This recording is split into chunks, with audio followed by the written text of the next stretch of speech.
Oh, dudes and dudettes, it's yours truly again, Miss Cat Rio, the girl with nine lives, and this right here is the latest video of my blog, y'all. So I was just going through my comment section because I like to respond to comments. I love when people leave comments, even those that do not necessarily agree with my own point of view. As long as people are not like a nasty person in the comment, I'm fine with you having a difference in opinion, no problem. I'm not fine with however mean people. That's just not nice. And I will come for you. But anyway, I was reading the comments and it started to make me think about why I do these videos, right? What can I say about that? So in the beginning of my transition, I was dealing with so much stress. I had lost my entire group of friends.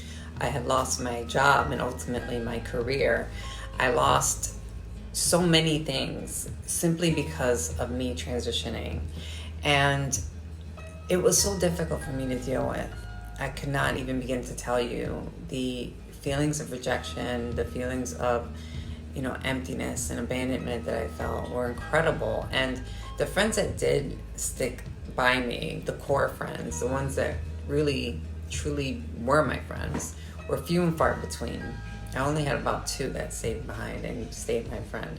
So my family had to pick up the role of being like a therapist and a counselor for me, and I kept unloading all of my problems onto them regarding my transition.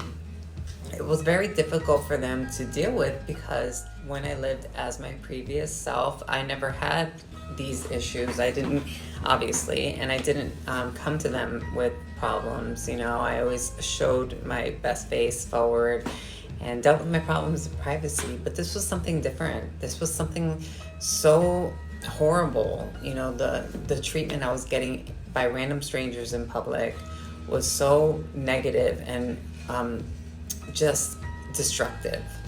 I got to the point where I didn't even want to leave my home, and I started to be afraid of my own shadow because I had been physically assaulted by strangers in the first 2 years of my transition simply for just being myself.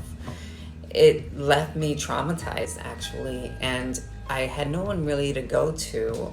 I was seeing a therapist at the time, but he wasn't a very good one.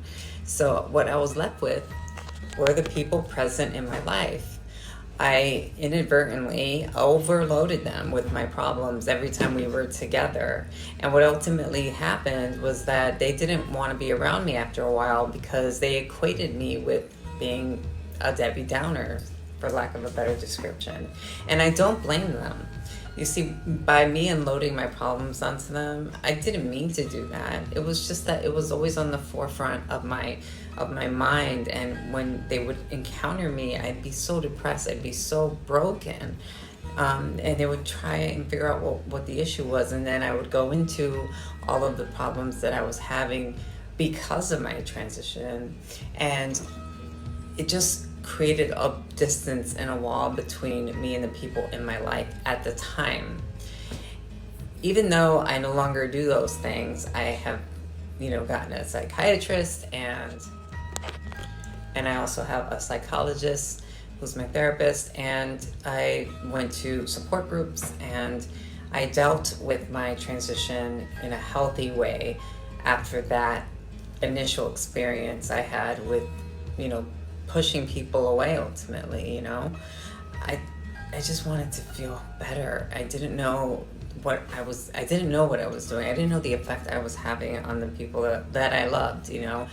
Once I became aware of it, I certainly made the changes that were, necessary for me to be well adjusted in my transition. Am I like a fixed normal person? Absolutely not. I still deal with bipolar 2 disorder. I still deal with depression from time to time. I still deal with my PTSD and my trauma. But I'm much better about how I deal with my problems and how I vent. It was around this time, about 3 years ago, that my best friend, Phil, God rest his soul, he suggested, hey Kat, why don't you make a YouTube channel? Because he had a YouTube channel, and although it wasn't one that was a blog, he had like comedy stuff on his, but you know, he was really successful at it and people loved his videos. He always made funny videos about animals, and he became really popular for it. And so when he suggested that I start a blog, I was very apprehensive at first, because it's so intimidating to expose who you are and expose your life to complete strangers all throughout the internet. I was afraid I was going to open myself up to internet bullies and attackers, and that it would have a detrimental effect on my self-esteem. I was so surprised. So I started this channel about 3 years ago, and then, you know, I just would talk about my day-to-day, and I would try to make it witty, because I like to think of myself as a funny person, even though a lot of my friends don't know that I am. But in front of the camera, I don't know, I started to become comfortable with it. I started to talk about my day and the encounters I had with the people in my life at the time. And to my surprise, about 6 months into keeping the blog going, I had a lot of followers. Well, at least a lot for me. I think I had like about 100 followers in 6 months, and I had never looked to see if I had gained any followers prior to that, because that's not what I was doing it for.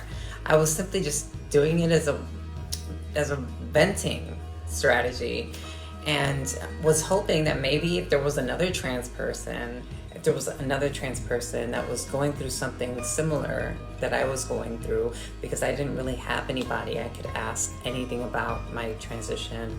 I had my doctors, but I didn't have anybody that I could ask those deep personal questions to, like what was I to expect with my transition, and why is my body doing this, and why are my emotions going all over the place, you know?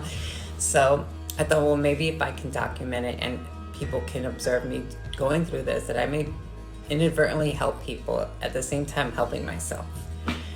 It took on a life of its own, and I have grown a lot since then. I look back on some of the videos that I did 2 years ago, and my points of view have changed, my opinion on things have changed, my reaction to being trans is also changed in some regard. I don't view myself as just a trans person. I view myself as Katrina. That's who I am. I live my life this way because it's the way that I feel on the inside. And I don't know if that is a mental illness or if that is some type of brain damage that I may have. I really couldn't tell you. But I can tell you that I feel amazing now that I'm able to express myself for the way that I feel on the inside. And I no longer feel the heaviness of self-loathing and the feeling of being a fraud, you know? And I don't try to push my being trans on anyone, and I don't try to indoctrinate people to be trans. I'm simply documenting my life and hoping people can get something out of it. Even people that are not trans. Maybe it's people that are just trying to understand trans people. I know that people have very strong opinions about the trans community. So do I. I don't like the way that things are going regarding the trans community. I don't like their behavior. I don't like the decisions they're making. I don't like this pronoun shit that's going about. It's just not necessary. I think that they are actually harming us. It's, you know, more than helping us. I don't stand alone in this. There are other transsexuals that feel the same way that I do, that have a lot more followers on their YouTube channels than I do. And they inspired me to talk about these sorts of things because I wanted my channel to have some substance and something that people can actually learn from, you know. I am very used to people leaving comments stating their opinions on my being trans, you know, albeit negative ones at times. And I'm completely fine with that. I love who I am today. I sometimes hate, well, I often hate the way people treat me because I'm trans. And I've confused that in the past for hating my transition, but that's not the case. I love who I am. So I'm trans. So what? You know, it's my life. I'm not harming anyone. I'm not pushing who I am on anyone. I'm just living my life and trying to be happy, you know? And I think everybody deserves that. Everybody deserves that opportunity, and even me. So I'm okay with people not being okay with me. I would hope that people give me respect. I would hope that people would just have common courtesy with me. But it's not something that I expect from people. I would love to live in a world where people wouldn't judge me solely on the basis of what I look like and how I present myself and how I live my life. But that's just not the case, and I'm a realist, and I get that. But their points of view does not sway my opinion of myself and my convictions as to what I'm doing here on this platform. I'm okay with people not liking me, and I'm okay with people hating me. Hi, baby. Right. I'm very loved by many wonderful, amazing people, and I'm so blessed for that. I was able to find my fiance, who I never thought would ever appear, and he has shown me more love and acceptance than anybody in my life ever has. I can truly say that I am very rich in regards to the love I have in my life, and that's what's important to me. I may not have a lot of followers and I don't have a lot of money. I don't have any money actually, but my human experience is one that is full of love. And in my recent years, as I approach 50, I have had a change within myself. And I'm also geared and bent on expressing love to others as well. Not hate, not division, not egotistical mindsets, but one of unity and love and acceptance. And that's why I have this channel. So with that being said, I'm going to leave you guys now. I got to go to bed and eat my cabbage soup that my fiance made. He's such a good cook. And I wish everybody a blessed night. Thank you for watching my videos. Please leave a comment in the comment section, and don't forget to hit the like button and subscribe, yo. I need the followers, y'all. All right. Thank you guys. Bye.